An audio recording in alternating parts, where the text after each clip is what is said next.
I hope you like it. If you like it then please subscribe and definitely press the bell icon. And हाँ, अगर कुछ समझ ना हो तो नीचे कमेंट कर देना और अपने सारे फ्रेंड्स के साथ शेयर जरूर कर देना। By the way, thanks for watching. आज हम पढ़ेंगे एबनॉर्मल मॉलिक्यूलर मास।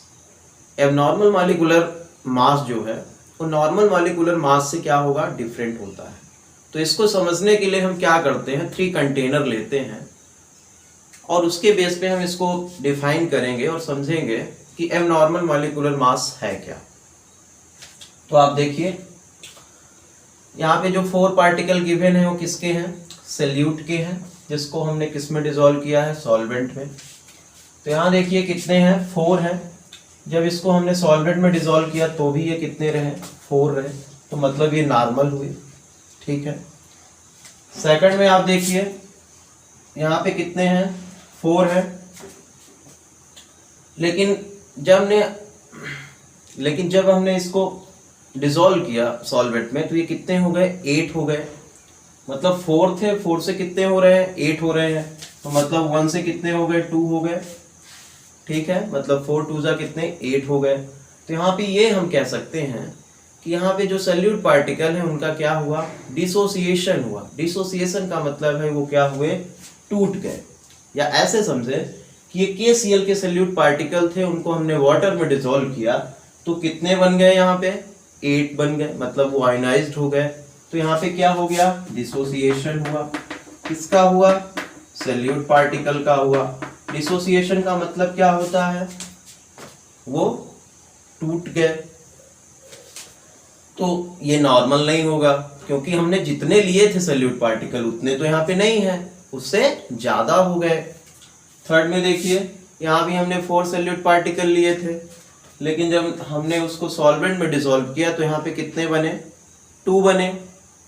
तो यहाँ पे क्या हुआ, सल्यूट पार्टिकल का एसोसिएशन हुआ। एसोसिएशन का मतलब है वो आपस में क्या हुए, जुड़ गए। तो जितने हमने सल्यूट पार्टिकल लिए थे यहाँ पे कितने हो गए, उसके हाफ हो गए, आधे हो गए। 4 लिए थे, कितने बन रहे हैं, 2 बन रहे हैं। तो मतलब यहाँ पे क्या हुआ, जो सल्यूट पार्टिकल है उनका एसोसिएशन हो गया। तो फर्स्ट में आप देखिए तो फर्स्ट में आपने क्या देखा कि ये जितने हमने लिए उतने ही बने। सेकंड में क्या हुआ, जितने हमने लिए उससे डबल बने। और थर्ड में क्या हुआ, जितने हमने लिए उसके आधे बने। तो सेकंड एंड थर्ड जो है वो डिसोसिएशन सेकंड में हुआ, थर्ड में क्या हुआ, एसोसिएशन। मतलब इसका क्या हुआ कि जितने हमने लिए थे सल्यूट पार्टिकल उतने नहीं बने। तो इसको और अच्छी तरह हम समझेंगे तो कॉलिगेटिव प्रॉपर्टीज जो होती है वो कितनी होती है, 4 होती है। कौन कौन सी है, relative lowering in vapour pressure, second क्या है, elevation in boiling point, third क्या है, depression in freezing point, and fourth क्या है, ऑस्मोटिक प्रेशर। तो उसको समझेंगे, उसी से हम डिफाइन करेंगे कि मॉलिक्यूलर मास क्या है, एबनॉर्मल है कि नॉर्मल है। तो आपने ये भी देखा अभी कि फर्स्ट में क्या था, नॉर्मल था, लेकिन सेकंड में क्या हो रहा है, डिफरेंट हो रहा है।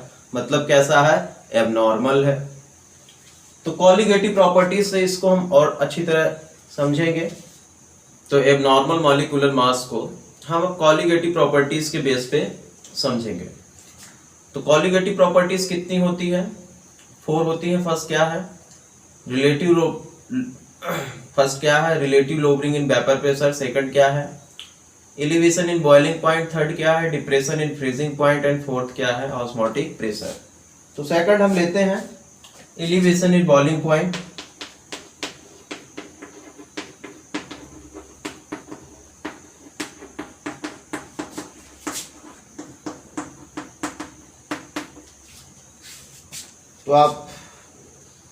तो हम अब एग्जांपल लेते हैं। 1 मोल KCl जो है डिसॉल्व है किसमें, 1 kg वाटर में, 1 kg सॉल्वेंट, ठीक है। 1 मोल KCl जो है वो किसमें डिसॉल्व है, 1 kg सॉल्वेंट में।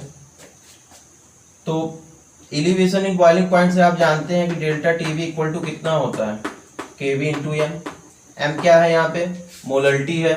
मोलरिटी इक्वल टू क्या होगा, आप यहाँ इसको ऐसे राइट कर सकते हैं, डेल्टा टीवी इक्वल टू कितना, केवी इंटू वेट ऑफ सल्यूट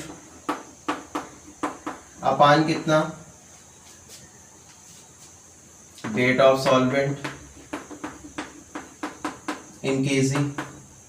तो कितना हो जाएगा, केवी इंटू वेट ऑफ सल्यूट यहाँ पे कितना है, 1 मोल है, तो 1 अपान क्या, वेट ऑफ सॉल्वेंट, तो वेट ऑफ सॉल्वेंट कितना है, 1 केजी है। तो मतलब कितना हो गया, delta TV equal to KV into 1। तो डेल्टा टीवी, केवी की वैल्यू कितनी होती है, 0.52 इंटू 1। तो यहाँ पे क्या हो गया, डेल्टा टीवी इक्वल टू कितना, 0.52 केल्विन केजी मोल इनवर्स। कितना हो गया, डेल्टा टीवी इक्वल टू कितना, 0.52 केल्विन किलोग्राम मोल इनवर्स। अब आफ्टर डिसोसिएशन हम देखते हैं क्या होता है KCl का। तो KCl को जब हमने डिसॉल्व किया सॉल्वेंट में, तो इसमें क्या बना, K पॉजिटिव प्लस क्या, Cl निगेटिव। यहाँ पे 1 मोल था, यहाँ भी क्या हुआ, K 1 मोल हुआ, और Cl भी कितना हो गया, 1 मोल हो गया। तो मतलब आफ्टर डिसोसिएशन यहाँ पे कितने मोल KCl के बन रहे हैं, 2 मोल बन रहे हैं। तो डेल्टा टीवी इक्वल टू क्या हो जाएगा, केवी इंटू एम। तो यहाँ पे जो मोलरिटी है वो कितनी होगी, 2 होगी। तो डेल्टा टीवी इक्वल टू क्या, 2 इंटू 0.52 इंटू कितना, 2। हम मल्टीप्लाई कर देंगे, कितना हो जाएगा, 2 2 4, 2 5 10। तो कितना हो गया, 1.04 केल्विन केजी मोल इनवर्स। तो इसका मतलब क्या हुआ कि जो फर्स्ट था बिफोर डिसोसिएशन वो कितना हो रहा था, 0.52, लेकिन यहाँ पे कितना हो रहा है, 1.04। तो आफ्टर डिसोसिएशन ये क्या हो गया, चेंज हो गया। तो इससे क्या प्रूफ होता है, उससे ये क्लियर होता है कि जो हम सोचते थे कि मॉलिक्यूलर मास या कॉलिगेटिव प्रॉपर्टीज होगी, उतनी होती नहीं है। उससे क्या होगी, वो किस पे डिपेंड करती है, डिसोसिएशन या एसोसिएशन पे। तो यहाँ आपने देखा कितना हुआ, 1.04 हुआ, और यहाँ पे कितना हुआ, 0.52 हुआ। अब हम मॉलिक्यूलर मास को भी फाइंड कर लेंगे। तो देखिए मॉलिक्यूलर मास इक्वल टू कितना क्या होता है, number of moles equal to क्या, गिवन वेट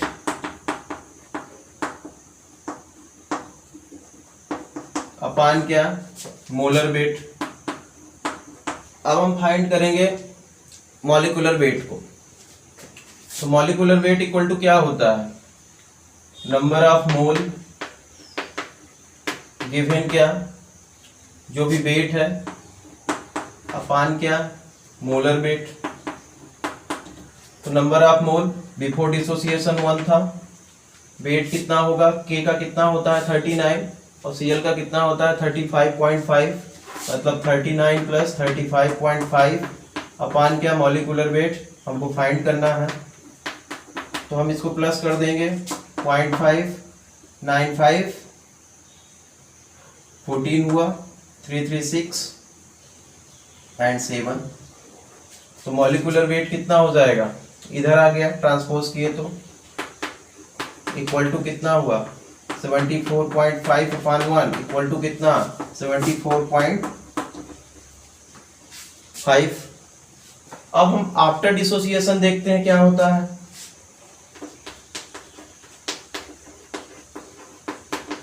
तो आफ्टर डिसोसिएशन आप देखिए क्या होगा।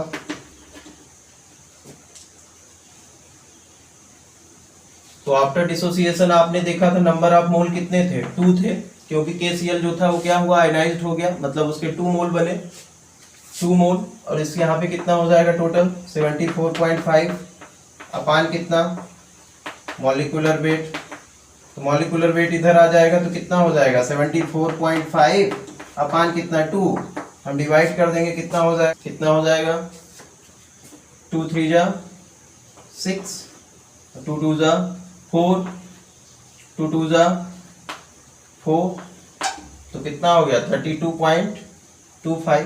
तो ये क्या हुआ, एबनॉर्मल मॉलिक्यूलर वेट। इसी को हम क्या बोलते हैं, एबनॉर्मल मॉलिक्यूलर वेट। तो बिफोर डिसोसिएशन अलग है, डिफरेंट है, और आफ्टर डिसोसिएशन अलग है। इसी को हम क्या बोलेंगे, एबनॉर्मल मॉलिक्यूलर वेट। तो आइए देखते हैं डिफिनीशन क्या होगी एबनॉर्मल मॉलिक्यूलर मास की। कि the abnormal molecular mass of solute in solution, मतलब हमने सॉल्यूट को जब सॉल्यूशन में या सॉल्वेंट में डिसॉल्व किया तो molecular which is different from the theoretical expected. तो मॉलिक्यूलर मास आपने अभी देखा था कि वो क्या हो जाता है, नॉर्मल से डिफरेंट हो जाता है, या जो हम एक्सपेक्ट करते हैं उससे वो डिफरेंट रहता है। Different from the theoretical expected values, it arises due to either dissociation or association of molecules in the solution। तो इसका कहने का मतलब ये है कि जब हम सॉल्यूट को डिसॉल्व करते हैं किसमें, सॉल्वेंट में, तो यदि उसमें डिसोसिएशन या एसोसिएशन होता है तो जो हम एक्सपेक्ट करते हैं मॉलिक्यूलर मास या कॉलिगेटिव प्रॉपर्टीज को, तो वो उसके अकॉर्डिंग नहीं होती, वो उससे डिफरेंट। तो डिसोसिएशन और एसोसिएशन ऑफ सॉल्यूट पार्टिकल को समझने के लिए एक फैक्टर गिवन किया गया जिसको हम क्या बोलते हैं, वांट ऑफ फैक्टर। तो इसको हम डिनोट किससे करते हैं, आई से डिनोट करते हैं। तो आई इक्वल टू क्या होगा, i equal to normal molecular mass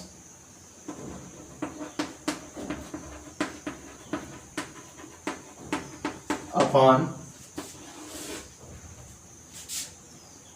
abnormal molecular mass.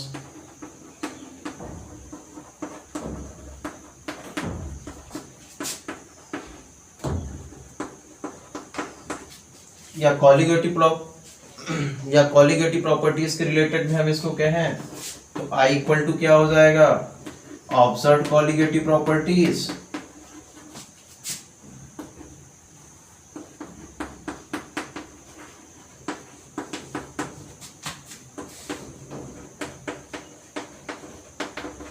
Upon क्या, calculated colligative properties.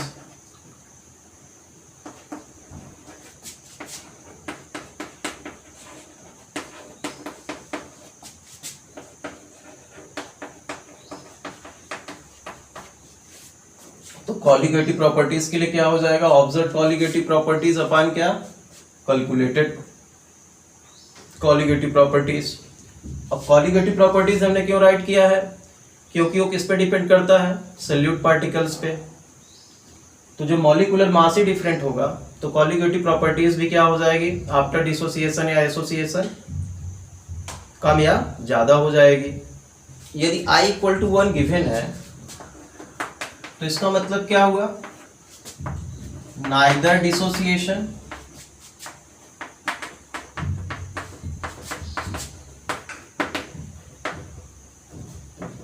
Nor association.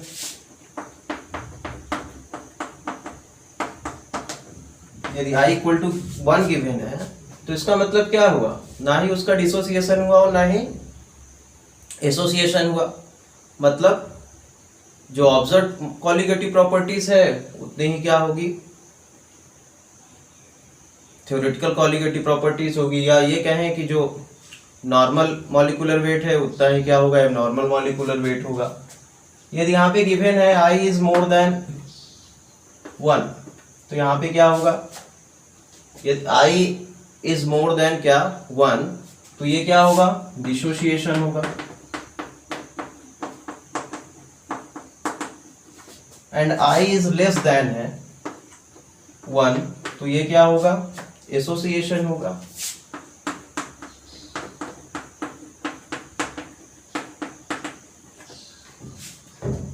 मतलब 1 से ज्यादा होता है, यदि I की वैल्यू जो है 1 से कम है तो वहां पे क्या होगा, एसोसिएशन। और यदि 1 से क्या है, ज्यादा है I की वैल्यू तो वहां पे क्या होगा, डिसोसिएशन। अब हम समझते हैं क्या, डिग्री ऑफ डिसोसिएशन। तो एग्जांपल लेते हैं, NaCl गिवन है, NaCl को हमने वाटर में डिसॉल्व किया तो आयनाइज्ड हो गया, मतलब Na पॉजिटिव प्लस क्या बना, Cl निगेटिव। तो स्टार्टिंग रिएक्शन में हम T इक्वल टू क्या, 0 लेते हैं जब हम स्टार्ट करते हैं रिएक्शन को। तो NaCl के मोल कितने हैं, 1 है।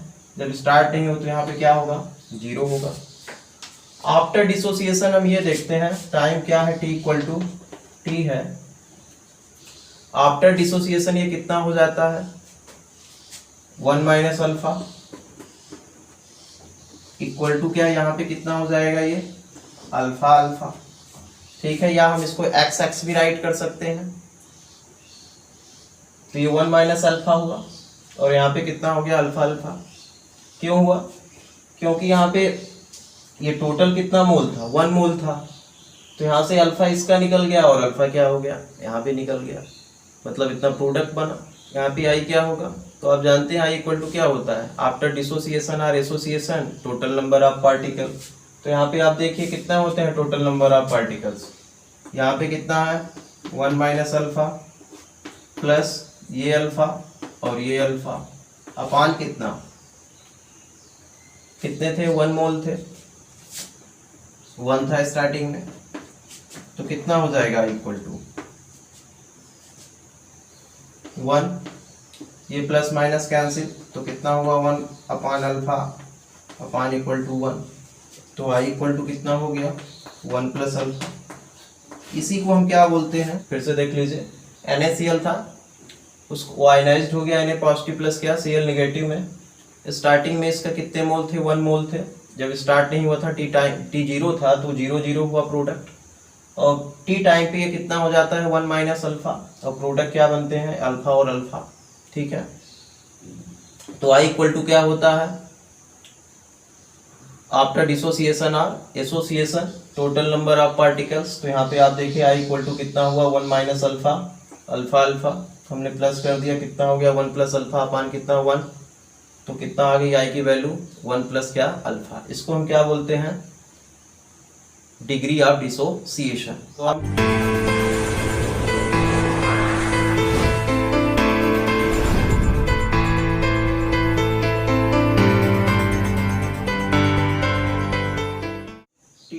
अब हम देखते हैं डिग्री ऑफ एसोसिएशन। तो एसिटिक अम्ल को हम डिसॉल्व करते हैं किसमें, बेंजीन में। तो T इक्वल टू क्या हो जाएगा, 0, और ये कितना होगा, 1, और यहाँ पे क्या, 0, क्योंकि रिएक्शन स्टार्ट नहीं हुई।